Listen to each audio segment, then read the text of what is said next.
ሰላምና ጸጋ ይብዛላችሁ የእግዚአብሔር ቤተሰቦች የእግዚአብሔር ሰላምና የእግዚአብሔር ጸጋ ከእናንተ ጋር ይሁን። እኔ ዛሬ አንድ መልእክት ይዤ ወደ እናንተ ቀርቤያለሁ። ከእግዚአብሔር የለሽ አፈ ታሪክና ከአሮጊቶች ተረት ጋር ምንም አይነት ህብረት አይኖር። እደግማለሁ ይህን ቃል። ከእግዚአብሔር የለሽ አፈ ታሪክና ከአሮጊቶች ተረት ጋር ምንም አይነት ህብረት አይኖሪ፣ አታድርጉ፣ አይኖራችሁ። አንደኛ ጢሞቴዎስ ምዕራፍ 4 ከቁጥር 7 ጀምሮ ያለውን ማየት ትችላላችሁ። ሌላው ደግሞ ከምታስተምሩ ህዝብ ጋር አትጣላ። ክብር ለኢየሱስ ይሁን። ይህን ካልኩኝ ወደ በሐሳብ እገባለሁ። ከምታስተምሩ ህዝብ ጋር አትጣላ፣ አሮጊቶችን ተረት ከሚመስል ሰዎች ጋር ህብረትን አታድርግ። እኔ አንድ ነገር ልንገራቸዋለሁ። እኔም ማውራው ስለ እዩ አይደለም። አሁን በሰሞኑ ብቻ ሳይሆን ሐዋሳ የምትባለው ከተማ ከ2010 ጀምሮ ብዙ የፖለቲካ ውዝግቦችን ብዙ ጉዳዮችን ስታስተናግድ የከረመች ዋጋ የከፈለች እጅግ በርካታ ጉዳዮችን ያሳለፈች ክልል ናት ሲዳማ ክልል። ሐዋሳ ከተማ ደግሞ የዚህ ሁሉ ደግሞ ተቋዳሽ መቀመጫ ከተማ ነው። ኮንፈረንስ ደግሞ ሊወጣ አካባቢ ብዙ ውዝግቦች የታወጀበት የተወራበት በሚዲያ ሁሉ የተንጫጫበት ገና ኮንፈረንሱ ሳይካሄድ ይህ ታውጆ እያለ ኮንፈረንሱ ሲደርስ ህዝብ ደግሞ ኮንፈረንስ የሚያገለግለውን የእግዚአብሔርን መንፈስ እኔ እዩ አይደለም ብሎ የእግዚአብሔርን መንፈስ ለመቀበል ሲወጣ ትናንት የታወጀው ከጠላት የታወጀው እጅግ በርካታ አዋጆች በሚዲያ ደረጃ በጣም ሚዲያን ተቆጣጥሯል። እሺ አንድ ጥያቄ በዚህ ላይ ልጠይቃችሁ። መንግስትን ስለ ህዝብ አያገባውም ብላችሁ ታስባላችሁ? ሲዳማ ክልል ፖሊስ ኮሚሽን ስለ ህዝብ የማይገደው ይመስላልን? መልስ ታስቀምጣላችሁ። የእግዚአብሔርን ሰው የእግዚአብሔር መንፈስ ያረፈበትን የእግዚአብሔርን አገልጋይ ህዝብ ለመቀበል ሲወጣ ሀብታሙ አለ፣ ባለስልጣኑ አለ፣ ደሃው አለ፣ የውስጡ አለ፣ ከሌላ ሀገር የመጣ አለ፣ ከተማ ውስጥ አገልግሎቱን ለመካፈል ቀደም ብሎ አልጋ ይዘው የጠበቁ ሰዎች አሉ። ይህ ሁሉ ለከተማው እንግዳ ነው። ክልል ፖሊስ ኮሚሽን ስለ ህዝቡ አያገባም ብላችሁ የምታስቡና እዩ ታጀበ ብላችሁ የምታወሩ ሰዎች መልስ አስቀምጡ። የህዝብን ደህንነት መጠበቅ ሲዳማ ፖሊስ ኮሚሽን ምን አገባው የምትሉ ሰዎች ካላችሁ ኮሜንት አስቀምጡ። በዚሁ አጋጣሚ የሲዳማ ፖሊስ ኮሚሽን ላደንቅና ላመሰግን ፈልጋለሁ። እግዚአብሔር አምላክ አብዝቶ ይባርካችሁ። የሥራ ዘመናችሁ ሁሉ እየተባረከ ይሁን። ክፉ አይንካችሁ። እግዚአብሔር ሁሉ ጊዜ ከእናንተ ጋር ይሁን። በጣም በእናንተ ኮርቻለሁ። እንደ አንድ ግለሰብ በጣም ኮርቻለሁ። ደስ ብሎኛል። በቦታው ስለነበርኩና ተካፋይ ስለነበርኩ ያንን በየመሰለ ህዝብ መጠበቅ ማሰማራት፣ አገልጋዮቹን መጠበቅ ማሰማራት ከአንድ ክልል ፖሊስ አያስፈልግም፣ ከአንድ ጸጥታ አካላት አያስፈልግም ብላችሁ ታጀበ ብላችሁ የምታወሩትና የምትጽፉ ሰዎች ኮሜንት አስቀምጡልኝ። ኮሜንት አስቀምጡልኝ። ህዝብ ከቁጥር በላይ ነበረ። ሊቀበል የወጣው ህዝብም በጣም እጅግ በርካታ ከቁጥር በላይ ነበረ። በቦታው ስለነበርኩ ነው። እሺ በዛ ውስጥ የሰይጣን ዓላማና አሳሰብ የሌለው ሰው አለ ብላችሁ ታስባላችሁ? የምታስቡ ካላችሁ ሁሉም ለመቀበል ወጥቷል ብላችሁ ኮሜንት አስቀምጡ። እንደኔ ግን ሲዳማ ፖሊስ ኮሚሽን ትክክለኛ ስራ ሰርቷል። ዛሬ ብቻ አይደለም ነገም ይሰራል። እናንተ ስለተንጫጫችሁ ስራውን አያውቁም። ሲዳማ ክልል ህዝብ እንዴት እንደተደሰተ ቢታዩ ይህን አታወሩ። የምትጽፉትም አጽፉም፣ የምታወሩትም አታወሩ። ሐዋሳ ከተማ ህዝብ በጣም ተደስተናል። ደስ ብሎን አሳልፈናል። በጣም እጅግ በርካታ በሺዎች የሚቆጠር ህዝብ፣ በመቶ ሺዎች የሚቆጠር ህዝብ እጅግ ደስ ብሎ ዝናብ ሳይበግረው ዝናብ ዶፍ እየዘነበ እዛ ጋር ስቴዲየም ቆሞ የእግዚአብሔርን ቃል ተካፍሏል። አገልጋዩም ዝናብ ሳይበግረው ህዝቡን ሲያገለግል ነበር። እሺ እናንተ ስትንጫጩ እናንተ የምትንጫጩ እኔ አይመስለኝም። ሰይጣን እራሱ የሚንጫጫ ይመስለኛል። አሁንም ይቀጥላል፣ አይቆምም። አሁንም ይቀጥላል። ሲዳማ ክልልም ደስታውን ይዞ በሌላ ደስታ ይቀጥላል። አገልጋዩ በሌላ ክብርና በሌላ ኃይል ይቀጥላል። ከኋላ ያሉ አገልጋዮችም ደግሞ በኃይል ይቀጥላሉ፣ ይነሳሉ፣ ያገለግላሉ። ይህ ጥያቄ የለው። ጸጋን የሰጠው እግዚአብሔር ነው። ማንም ሰው አልሰጠም። እኔ ሰጠ የሚል ሰው ካለ ኮሜንት ያስቀምጥ። ያ ግለሰብ የሰጠው ጸጋ ካለ ከአገልጋዩ ጋር በቅርበት ስለሚተዋወቅ ብቻ ሳይሆን ከልጅነት በመጀመር ስለማውቀው ከሰው የወሰደው ካለ እኔ ለባለቤቱ ይመልሳሉ። እሱ ባለው በራሱ ያገልግል። ሁለተኛ አሁን በኢዩ ላይ የተጻፈው ደብዳቤ በኢዩ ብቻ ተጽፏል ብላችሁ የምታስቡ ነቢያቶች፣ ሐዋርያቶች፣ ፓስተሮች፣ አገልጋዮች ካላችሁ ተሳስታችኋል። በጣም በመቶ ሺዎች የሚቆጠር ሕዝብ ጌታን በሚቀበልበት ጊዜ፣ ጌታን በሚከተልበት ጊዜ፣ በሚማርበት ጊዜ፣ በሚጠመቅበት ጊዜ፣ ደህንነት በሚማርበት ጊዜ፣ አገልጋይ ሆኖ ተመልሶ በሚሾምበት ጊዜ፣ በመቶ ሺዎች የሚቆጠር ሕዝብ በየጊዜ ጌታን በሚቀበልበት ጊዜ ከጨለማ ወደ ብርሃን ይሄ አገልጋዩ ይሄ ልጅ በሚያወጣበት ጊዜ ተሳስተሃል አታውጣ ብሎ ያልተጻፈ ደብዳቤ ዛሬ ደግሞ ታጅበሃል ተብሎ ደግሞ ደብዳቤ ሲጻፍ ለአገልጋዮች እኔም የምንነግራችሁ ነው የማስተላልፋችሁ። ለሱ ብቻ የተጻፈ እንዳይመስላችሁ፣ ነገ አንተም ላይ ይፈጽማል፣ አንቺም ላይ ይፈጽማል። ስለዚህ ድምፅሽን ማሰማት፣ ድምፅህን ማሰማት ግዴታ ነው። የድርሻዬ እኔ እየተወጣው ነኝ።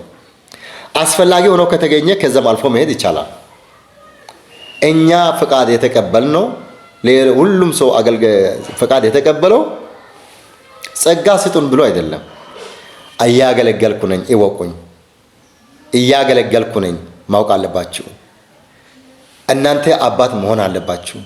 እንደ አባት ደግሞ መምራት አለባችሁ፣ መምከር አለባችሁ፣ ማስተማር አለባችሁ፣ በሱፐርቪዥን መስራት አለባችሁ ብሎ ነው ሁሉም ሰው ያችን ወረቀት የወሰደው።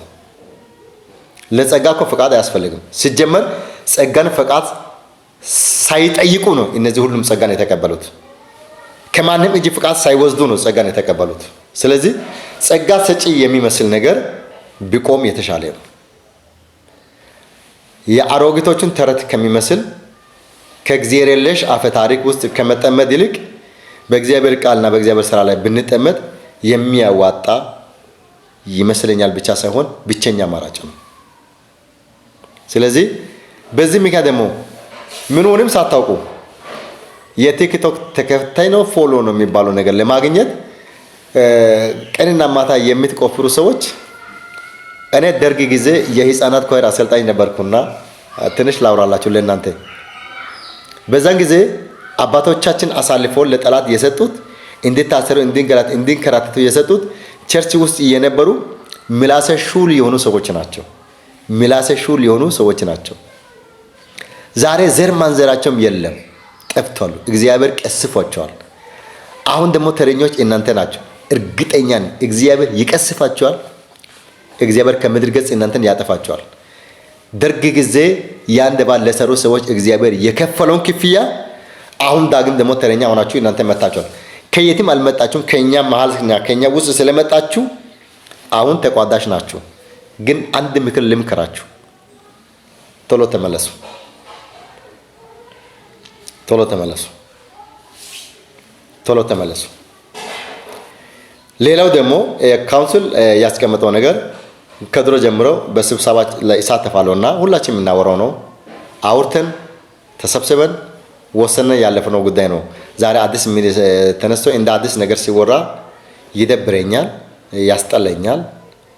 አንድ ነገር ተወርቶና ተሳክሎ ተነጋግሮ ሰው ያለፈውን ጉዳይ ተመልሶ ሲያወራ ትንሽ እንደ አንድ ሰው ሼም ይዘኛል። ያ ምንድነው? የቁሳቁስ ቸርች ውስጥ መሸጥ ፈጽሞ የተከለከለ መሆኑን ያኔ በስብሰባ ሲያወሩ እኔም በማዕከላቸው ስለነበርኩኝ ያኔ ተወርቶ አልፏል። ቁሳቁስ ቸርች ውስጥ መሸጥ ማለት አግባብ አይደለም። አግባብ አይደለም ብቻ አይደለም፣ አይጠበቅም ብቻ አይደለም፣ አያስፈልግም። ግን የኔ ጥያቄ በጣም ይቅርታ ጋር ግን የኔ ጥያቄ እስካሁን ድረስ ከዩ ቸርች ዘይት የገዙ ሰዎች ክስ ይዞ ሲቀርቡ ከሐዋርያው ኢሳይያስ ጋር ከማንም ጋር ከታምራት ጋር ከእንትና ጋር ከርሜ ከማናቸውም ጋር ዘይት ገዝቶ እኔ ዘይት በግድ አስገዛኝ ብሎ የከሰሰ ሰው ግን እኔ ስላላየው ከሳሽ አይኖረው የሌለው ክስ ስለሆነ እኔ እንደ ተማሪ ሰው ትንሽ ህሊና ይወቅሰኛል። ለማንሳት ራሱ ትንሽ ይደብረኛል። እኔ ትንሽ አካዳሚካሊ ፊደል ስለቆጠርኩኝ ትንሽ ይቀፈኛል። እኔ ከሱ ይሄን በግድ ነው ያስገዙኝ። ከዛ ገብቼ መውጣት አትችልም ተብዬ ገዝቻለሁና በህግ ይጠይቅ ብሎ የመጣ ሰው አላየውምም አልሰማሁምም። ባለቤት ባልከሰሰበት ሌሎች የሚያወሩትና የሚያመጡት ጣጣ የሚንጫጩት ነገር ስለማይገባኝ እነዛ ባለቤቶች ይወቁ። ይሄን ጉዳይ በራሴ አላነሳም። ስለዚህ አንድ ነገር ልምከራችሁ። ያኔ አባቶቻቸው በዘይት ጸልየዋል። አሁንም አገልጋዮች በዘይት ይጸልያሉ። አዎ ይጸልያሉ። ጥያቄ የለውም። መጽሐፍ ቅዱስ እናንብብ። ይሄ ብቻ አይደለም። ኢየሱስ ክርስቶስ ያገለገላቸውን የውሃ አገልግሎትን ሄደህ አታነብም? መጽሐፍ ቅዱስ በእጅ ላይ የለም? ሄድና ስለ ገንሳሬጥ አንብብ፣ ስለ ሰሊሆም አንብብ፣ ስለ ቤተሳይዳ አንብብ። ኢየሱስ ክርስቶስ ያገለገላ የውሃ አገልግሎትን አንብብ፣ የቃል አገልግሎትንም አንብብ። ዝም ብለህ ውሃ ዘይት አትበል። መጽሐፍ ቅዱስን አንብብ። ስለዚህ ይሸጣል ወይ ደግሞ ብለህ ብጠይቀኝ እግዚአብሔር በነፃ የሰጠውን ጸጋ በነፃ ተብሎ ተጽፏልና መልሶ እሱ ነው። ከዚህ ውጭ የሚጠይቀኝ ነገር ካለ ቃሉን አንብብና ከቃሉ ታገኛለህ። ስለዚህ እዩ ይቀጥላል፣ አየለም ይቀጥላል፣ ኤርሚያስም ይቀጥላል፣ ተመስገንም ማንም ስም ያለው ስም የሌለው ሁሉ ከኋላ ገና የሚመጣው ትውልድ እየተገፋ እየተከሰሰ ይቀጥላል። ጥያቄ የለው። ግን ልንገራችሁ፣ ተመለሱ፣ እረፉ። ታላላቆች አያጠፉም ብሎ የሚያስብ ሰው ካለ በጣም ተሳሳተ። ታላላቆችም ያጠፋሉ። ታላላቆች እጅ ውስጥ ካለም ከአባባ ዋንዳሮ ህይወት ጊዜ ከተፈጠረው ጠራጋ መጽሐፍ አንብቡና እናንተ መጣችሁ ጠራጋ መጽሐፍን አንብቡና እናንተም እረፉ፣ ተመለሱ። እግዚአብሔር ከኔ ጋር ስላለ ላንተ ክፋት አሳልፈው እግዚአብሔር አይሰጥም። እልፍ አእላፋት ሰራዊት በዙሪያ ያለ ያም የሰማይ መላእክት ማለት ነው። የምድር ሚሊሻ እንዳይመስልክ። ነገ ደግሞ ታጀበ ትላለህ። ታጀባለሁ ብቻ አይደለም፣ ነገ እኮ መድፍ ሊተኮሱሉ ይችላል። ቴክኖሎጂ ያመጣው ሁሉ እኮ ሊያጅብ ይችላል። ገና 1 2 እና 3 4 ፓትሮል የህዝብ ደህንነት ስለጠበቀ ታጀበ። ኧረ በስመ አብ! ገና ቴክኖሎጂ ያመጣው መሳሪያ ሁሉ ያጅባል። የሚያጅበው ግለሰቡን አይደለም፣ የህዝብ ደህንነት ይጠብቃል። የእግዚአብሔርን መንፈስ በደስታ ይቀበላል። የደስታ መግለጫ ነው። የደስታ መግለጫ ሰው እየፈለገውን ያደርጋል፣ መብቱ ነው። እኔ ግን የሚነግራችሁ በህዝብ መብት ላይ የምትመጡ ሰዎች ምን አምናችሁ ነው? ግን ሲዳማ ህዝብ ቆይ ደስ ባለው መልክ ሲዳማ ህዝብ ደስ ባለው መልክ አንድ እንግዳ ወደ አካባቢው ሲመጣ መቀበል መብት የለውም? እንደውም ዝም ብላችሁ አስቡ።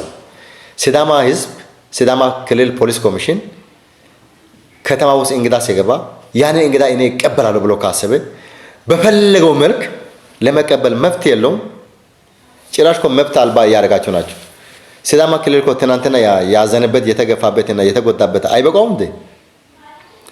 ከ2010 ወዲህ በፖለቲካ ውዝግብ እየከፈለ የመጣው ስቃዩ አይበቃውም? አሁን ሌላ ስቃይ ይቀጥል? እግዚአብሔር ግን ከህዝቡ ጋር ነው። እግዚአብሔር ግን ህዝቡን ለክፉ አሳልፎ አይሰጥም። ይሄን አምናለሁ። ስለዚህ አገልጋዮች በርቱ፣ ሁላችሁም ተነሱ፣ ወንጌል እንስራ። እግዚአብሔር ከኛ ጋር ይሁን። ሻሎም